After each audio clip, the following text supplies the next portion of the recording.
Welcome to Command and Control, a podcast series about military command and the control measures used to orchestrate combat engagements and wars.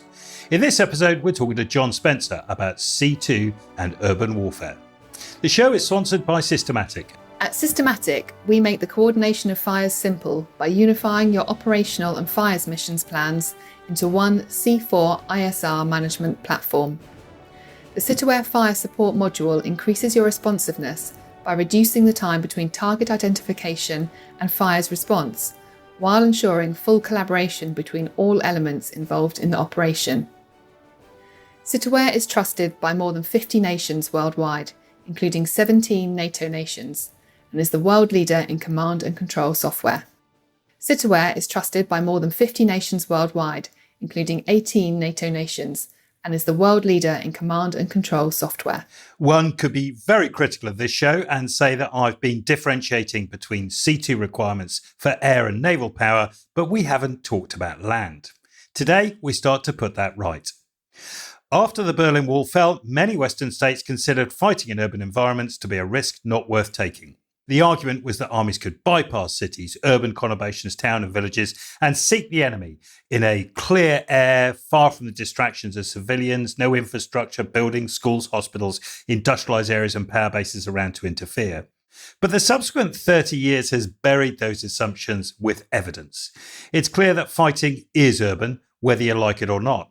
You might want to avoid it, but it's where people live, where they care about, and thus a centre of power that needs addressing. Or it might just be that your enemy decides to use urban areas, so you ain't got no choice. There aren't any two ways about it. Urban warfare is here to stay. But does command and control differ in the urban from the open plains or in the mountains? Is there something unique about urban landscapes that makes battlefield command and control different? I was posed this question a few weeks ago and promptly asked a world expert on urban warfare to come and have a chat. John Spencer served over 25 years in the army, serving as an infantry soldier at 16 and having held the ranks from private to sergeant first class and second lieutenant to major. His assignments as an army officer included 2 combat deployments to Iraq, both as an infantry platoon leader and a company commander. He was a Ranger instructor with the Army's Ranger School, a Joint Chief of Staff planner, a fellow with the Chief of Staff of the Army Strategic Studies Group, and so on and so on and so on. It was a long and illustrious career, and he left in 2018 to be the Deputy Director of the Modern War Institute, where he was instrumental in the design and the formation of the Institute. John currently serves there as the Chair of Urban Warfare Studies at the Modern War Institute, co-director of the Urban Warfare Project and host of the rather brilliant Urban Warfare Project podcast. His research focuses on military operations in dense urban areas, megacities, urban and subterranean warfare. His book on urban warfare has been highly influential with protagonists engaged in fighting today, and he's widely regarded as the doyen of the topic. Now, John's views are his own. They don't reflect those of the United States or the US Army or any other institution. Joe, listen, welcome to the show. So what makes urban warfare different, specifically in terms of C2? Why can't the usual C2 processes and structures work? Or can they? Peter, thanks for having me back. It's great to see you, talk to you, take on this topic. Interesting. Why is it different, right? And this is where, even whether it's in Russia or the halls of Sandhurst, I've been in these debates of it's no different than any other environment. Look, the urban terrain in and of itself is undeniably different in its complexity to do military operations, right? Just because of the presence of civilians, which changes everything. That in of itself defines urban areas from rural, mountainous, swamp, desert, you name it. There's people there. And no matter what people have tried, there's always people there. That in of itself adds a layer of complexity to commanding operations that isn't present in other operations. So clearly it's different. Does that mean the principles of command and control? I'm sure we'll talk about mission command, all these things. It makes it different, but also there's the layer of information operations, right? So there's, for defining urban operations, when we teach this like NATO units and everything, of course, we have our U.S. military. This is the way it is, what we call the urban triad, right? This is what defines urban areas: the presence of a population, the man-made structures that most people focus on, the buildings and things, but also the infrastructure to support the civilization, the people, right? Those 3 things make up what's called the urban triad. Now, within halls of NATO, they've tried to add a 4th, right? The information operations, which for a commander is important because you can win every urban battle that you want, but you can still lose a war.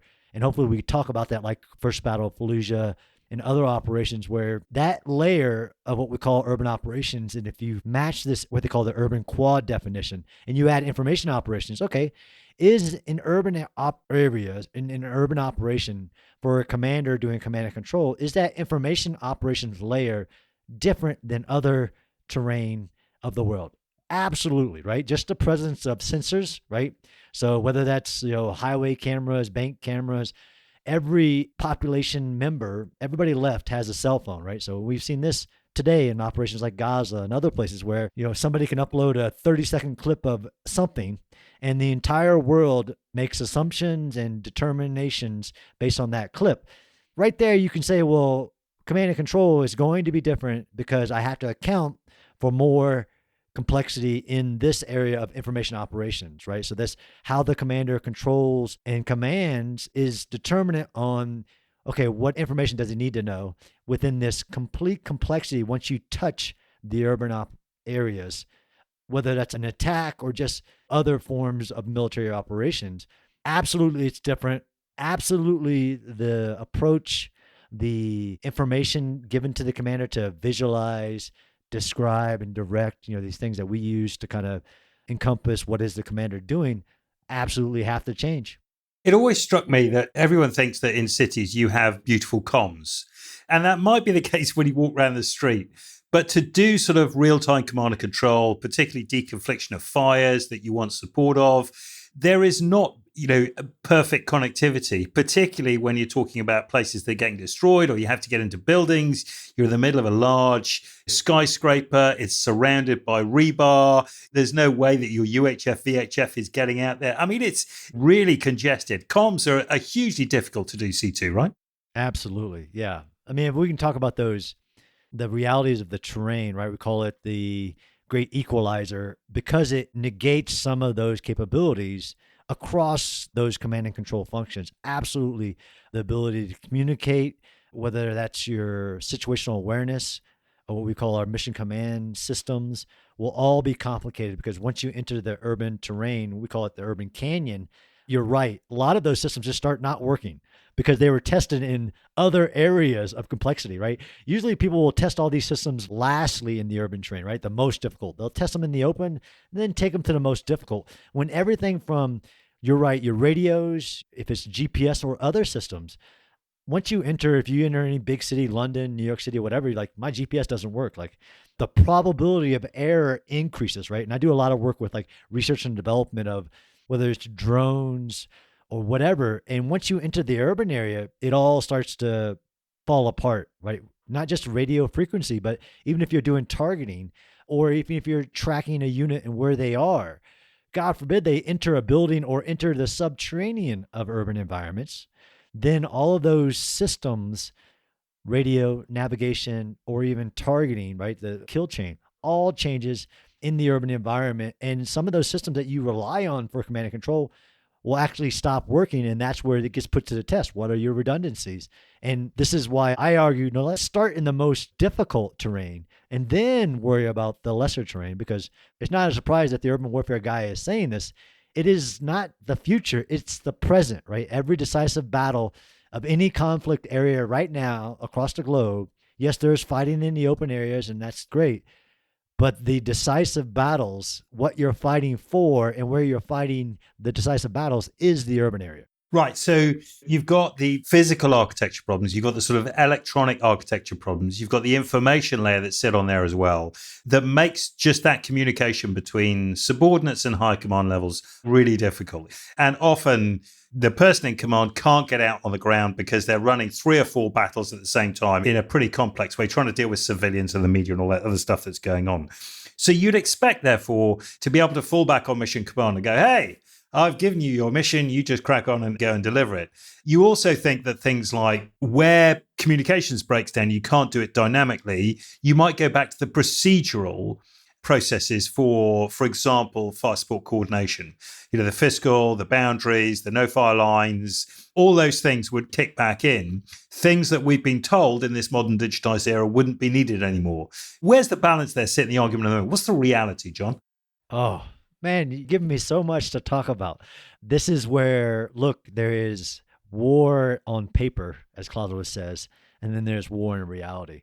And what I find militaries around the world is they really want to talk about the war on paper or the war in their training areas and not let me show you, okay, what you're talking about. So decentralized, right? So this is, well, of course, these units will go to decentralized command.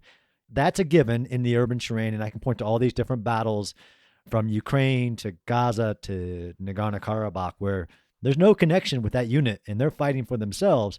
Now, did you give them everything they needed to be able to do that and then allocate resources in a timely manner? And this is what we've also seen as well in the battlefield. One is, you're right, it is decentralized. It will be decentralized. But to phrase a friend of mine, David Kukulin, as well, is that cities are sponges. They'll soak up units. So then you get to a commander's command and control ability, right? The span of control kind of variable. How many units and how many resources can a single commander deploy in this urban environment where I literally have cases where you have the units that are so close to each other, but they can't communicate. So even those control measures that you just mentioned that I've seen, like one of my upcoming pieces about Israel is that, just drawing a line down the street no longer works because of the proximity of the forces that you'll have fighting next to each other. Where I interviewed this one division commander in Gaza who had, I think it was 5 different brigades converging on the same location of a 400-meter, basically square area. And he had 5 brigades converging on that. And then 2 brigades controlling the lines of communication going into that area. So every morning he would have a 3-hour conversation, not about the fight, but just about the control measures that would be needed to do this urban operation, and not using electronic means, but just procedural means, like you said, about how we're going to control every bit of this, the control points, the phasing, all these things, where they had to create new control measures, right? So in another case where you draw a line for basically a unit boundary, well, that's no longer working. They had to divide an area where you can fire into, but you can't go into. You're right. It highlights the urban terrain will discover your war on paper to war in reality. It will discover your command and control vulnerabilities. And the problem is you don't want it to be too late, right? Where you have a situation like Ukraine, where like in the Battle of Kyiv, like there's no talking to anybody. And there's a very limited ability to allocate certain resources. And this is where the commander has to focus. Like they used a civilian system called Delta to be able to see where the enemy was at any time, which became decisive. But then they had to allocate resources quickly to get to somewhere. And that's that higher level, decentralized execution. But those units are going to need help. So you need the ability to see something and then react to it. But you just gave me so many things to talk about, Peter, that it's hard to take one. Okay, so we ticked off, I think, the fire support coordination measures, right? I think that's doing, and that's evolving, which I think is really important because people think it's all dynamic. And so you talked about it evolving and it's evolving on paper. Tick, we've covered that. Let's talk a little about mission command in the urban fight, because I think the sheer number of units we're talking about doing it, mission command is going to happen. I'm not convinced that mission command actually happens in peacetime armies at the moment in the West. I think we talk a lot about it, but I think because commanders have the ability to reach out and stay in contact, there isn't that much mission command that's done in reality now. But it feels like it's a fundamental requirement for urban, right? 100%. And this is, as a non-serving military person, but also an analyst of war, word gets used to be just let them do their thing. Like that's not mission command. It's decentralized execution. There's years of training, preparation for that commander to be able to do that, but also clear intent and the resources to be able to do what you think he's going to do all by himself. That in the urban area gets exposed very rapidly because you do have a lower level, although we kind of like to, after the global war on terrorism, to elevate everything. We're no longer brigade centric, we're division centric. That's great. And then we're going to allocate resources as necessary, like mission tailor, all these things. That's great. In that urban area, though, where the decisive decisions are being made at that lower level. So this is where, yes, you believe you do mission command, but you have now battalion commanders if not company commanders, making critical decisions that determine the success or failure of not just the battle, but the war, right? So this is what we call the strategic corporal concept, right? And in the urban environment, again, where a single commander's decision, whether to do something, can have strategic impacts, right? Because it will be aired. And in the urban area, it's like fighting in a fishbowl at this point, right? So the entire world is watching every tactical action. That's that level of decentralized execution that will happen, but also accountability, responsibility, that these lower level of commands, the division commander, great, he'll allocate, visualize this, all that during the battle. And like you said, he needs to be able to do it without relying on even the drones. This ability, the helicopter in Vietnam has become the drone on the modern battlefield. But I've been into many urban fights today where it doesn't matter how many drones you put above you, you're still not got that clarity that you think you have of the tactical actions happening on the ground. And it will be that lower level commander making a decision that will have strategic implications. And I don't think like you said, I think militaries still avoid this fight because they're training for the other environments and saying, well, this all applies to the urban as well. Yes, and at a level that you're not prepared for. So decentralized execution, 100%. It is not the need. It is what will happen just by the sheer breakup. And this is what we say, is maneuver possible? I think we covered this once in one of our talks. Is maneuver possible in urban terrain? Of course, maneuver warfare is possible. And there is technological advances that help you do that. But at that level, it will break your units apart. You won't have the nice icons that you think you have when you have squads that don't know that the other squad is 2 buildings away because of that concrete interruption in your command and control. There's huge danger of fratricide, and it's hard to find new approaches to urban operations that break through the physical barriers that exist. The IDF had a great strategy for a while called walking through walls, which they came up with, which was an attempt to break out from the architecture they work within. But effectively, they still had to go back to the standard fire support coordination in order to be able to use artillery, mortars, air power to do things they needed to do. It was from those discussions, I think I watched something in Baghdad in maybe 2020, 2021, where there was a big fight going on in the urban. And it felt to me that the commander was on top of it. And I felt the commander was on top of it, not because he knew exactly what was going on, but because he knew exactly the resource that he had to use more than anything else. And it was his engineers. So he had loads of infantry, right? Loads of mech infantry, he had artillery, he had a little bit of air power. He was good with everything, loads of I-Star. The one thing that governed all of his actions, the one thing he could do was allocate engineer resources to each part of the fight. And that was what I felt the really good commander was doing. He left the rest of it to go on, and he focused on where he could allocate those resources. Is that one of the hallmarks of a good urban commander now? Absolutely. And this is what, I teach at this urban operations planner course for division level people. And one of the main focuses of the course is just knowing the resources you need, both as a staff and as the commander, understanding the enemy, understanding that specific terrain, right? So this is the problem, right? We all want to lump urban into one bucket. Let me tell you that all these major conflict areas right now, where Bakhmut in Ukraine is much different than Kyiv. It's much different than Gaza.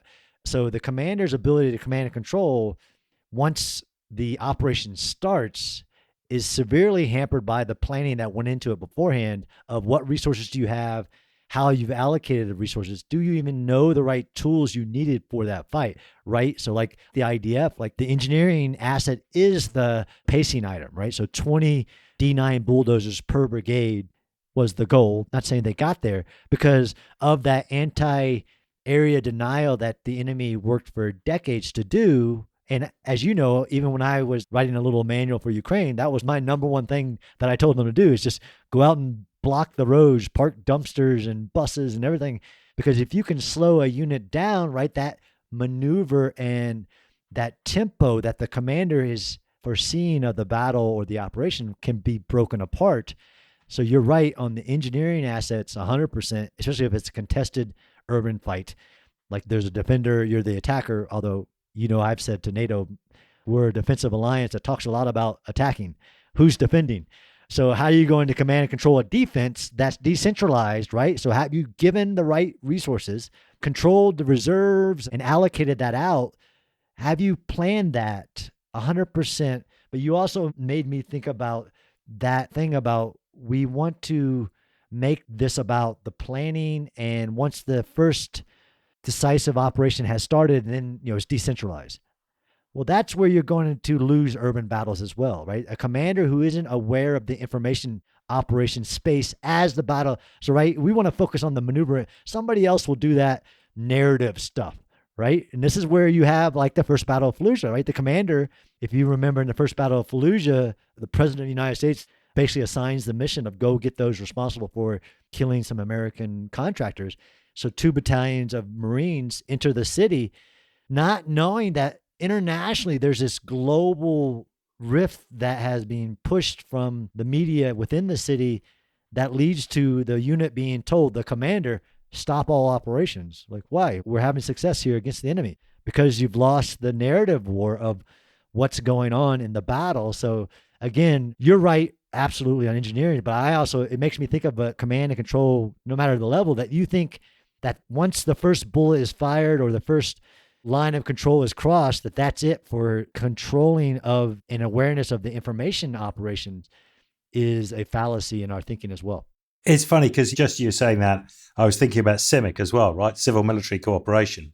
That effort that's got to flow in as well. Actually, the commander really in an urban fight must need to shift from tactical movement, sorting out fire support. The critical things that he can do are more important. Information operations, critical resources like engineers, but also the CIMIC part as well, because, a large part of him has got to be what's following on behind, who's doing the reconstruction, who's going to rebuild the schools, how are we going to get civilians out of here, where's the medical treatment going, how do I restore critical services like sewers, water, bit of electricity. The commander needs to be intimately engaged in that. This is a whole different ethos to military command than we've been used to, right? I mean, this is not the where's my oil, give me my bullets, G4, you're fired. That's the sort of thing we expect from a commander. Actually, this is so different. Yes, but the problem is that you'll get these experienced commanders, or lots of respects to them, who think that those aspects of the operation come after the decisive phase, right? So they believe that those civil military concerns aren't for basically the kinetic or the decisive parts of the operation, for the follow-on. When, again, through my case studies and my podcast, I can show you where giving that, whoever we have positions within our staffs who cover civil operations, and that person having a seat at the table during the planning of the offensive decisive operation is so vital. So absolutely. And that's why, again, urban's so different. This isn't about stability, counterinsurgency, anything. I'm talking about in a high intensity urban battle, the civil staff representative having a voice to the commander during the planning and execution of the decisive phase. Because what part of that city are you in? What part of the infrastructure is being impacted? All these aspects that can lead to a failure in that phase, which also makes me think about the legal as well, Peter. In this area, right, this is all about you can command and control based on the information you need at that moment, which is always the challenge for militaries. In the second Battle of Fallujah, which is a good case study of what it looks like for command and control, resource allocations, adaptability, decentralized command, it's all there. But now the 4-star general in charge of our U.S. Futures Command, General Rainey, who was one of the Armor Task Force commanders, said when he was asked as a commander from his higher level of command, tell me what you need, anything you need, you can get it. He goes, I need a lawyer. So in his planning, he knew he needed a lawyer at his level, well, a judge advocate or somebody to advise in the planning and execution of the operation, even in the decisive phase, because this is in the urban area. Again, unlike these other areas, the law of war, the restrictions on the use of force are the most impactful. They're there more than these other environments, what you can and can't do, how that has to describe in rules of engagements and the planning, the civilian mitigation harm steps that have been learned across time. Absolutely, both the civ mil and I'll add in that legal person. When you have a battalion commander in the biggest fight for the U.S. military at that point, bigger than the entire Battle of Baghdad, asking for a lawyer at the battalion level, is telling of what are the needs to command and control in the urban environment. And whilst the US military is good at it, some other European militaries aren't particularly good. I'm imagining that hand in hand with all that goes a PAO, right? A public affairs officer, a media specialist over here, someone who's going to get the message out. You can do the CIMIC organization, but until you get that message out with the PAO running that, then again, you're gone. But we're stomping up here a completely different headquarters set up for a commander in the urban, right? And even if he's got these in his lovely maneuver warfare in the Fulda Gap or wherever it is, actually, these guys are all in the back seat. These are the people that he now needs at the front. The headquarters setup feels completely different now. Right. I have a special love and hate for PAOs about trying to control information rather than fight in information, right? So there's lots of great examples of like giving the commander, having pre-scripted talking points and things like that. It's all about controlling information. Where in this is, I agree with you, is what information do I need at what time? What staff do I need? What does my headquarters need to look like? I mean, you have the overall commander for the Battle of Mosul, right? The largest urban battle of World War II that has unsecure open source intelligence, social media feeds in his command and control cell. And it is more accurate than all his command and control systems that he has brought from the United States or NATO, whatever. He has like live Syria map or live Iraq map who is reporting faster than all his command and control systems. And he's driving his staff crazy, right? By looking at it and going, is that true? And then you have the staff, of course, scrambling. And we're talking about kinetic stuff with like explosions and things like that. And you're right, within the information space, I think you need that level of clarity as well. When there's an international story breaking, and there's a really good example recently in Israel at the beginning of the war against Hamas in Gaza, a story in the middle of the night that a hospital has been bombed and like 500 people are dead. Now, if you're that commander, you're going like, what? You don't have a single Israeli air platform in the sky. Like, well, how's that possible? If that isn't a part of this capability to command and control an urban fight, is in you don't have that information loop. And I want to know about these things immediately. If that's your PAO, I doubt that's who you're going to trust with that level of giving you information, but maybe it is. You're pointing out that need to be prepared to fight in the information operations space, but also have the authority to. So now we're getting into Western militaries really struggle with authorities to have that level of process in their command and control of an urban campaign, battle, whatever, because Western militaries often don't have the authorities. The example I give, like in Azerbaijan and Armenia in the Second Nagorno-Karabakh War, their commanders are basically back then tweeting at each other messages, right? So this goes into the messaging. During a fight, they're tweeting at each other, I just killed this one. And we did it, actually, the U.S. did it against ISIS. The commander started tweeting at ISIS going, look, you should give up. We're overwhelming. Like, are we ready to do that today as a part of our command and control architecture and priorities to say like, oh, I want to start messaging offensively versus reactively, which is PAOs really are reactive. Like they're prepared to react to information versus I want to attack the information operations space. It feels like we should be seeking or commanders should be seeking sets of freedoms if they want to achieve the mission. It's like, what do you need to achieve this? Yeah, I need a LEGAD and I need my J4 to have all the oil and gas, and I need, warm, hot food for my people and maybe a couple of beds and whatever it is. But actually what they need more than anything is the freedoms to be able to operate how they need to, but within the legal construct of where they are. That's the only way you're going to get offensive on this. It's the only way you're going to battle it out. John, who does this well, or who's sort of on that learning curve? Well, it's definitely not Israel. Israel doesn't do public relations at all. It's not that they're bad about it. Well, they respond to attacks. And I think one of the highlights that we've seen, I don't think anybody fully does this well, but in the 2017 Battle of Marawi, the Philippine military viewed it as such a national priority that they gave those freedoms. But they also started producing basically social media soldiers. So they had a school that they deployed into the battle. At the command level, you set basically the information operations priorities and things, but they also, like you said, gave the freedom and authority of lower level, both soldiers identified as you're a social media, basically soldier, and commanders. You had to have a shared awareness of what the messages were, but they also were producing soldiers in the battle who could be deployed into the information battle, as in legitimacy, like why are they doing the operation, to stay ahead of it. That's really the one of the ways you stay ahead of losing an information battle, is put out truthful information about what you're doing. That takes a lot of authority and freedom.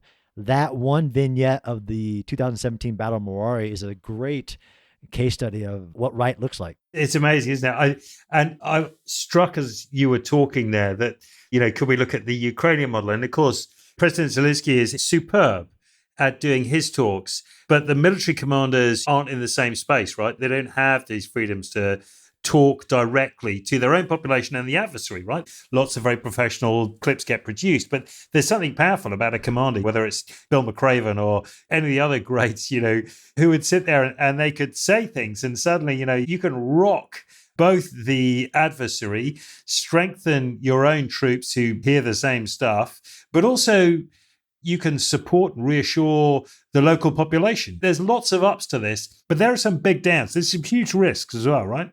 Absolutely a huge risk. And then again, why is the urban warfare different than these other environments? Why are command and control in them differently? Because the risks are way greater on many levels, all the way up to the national level.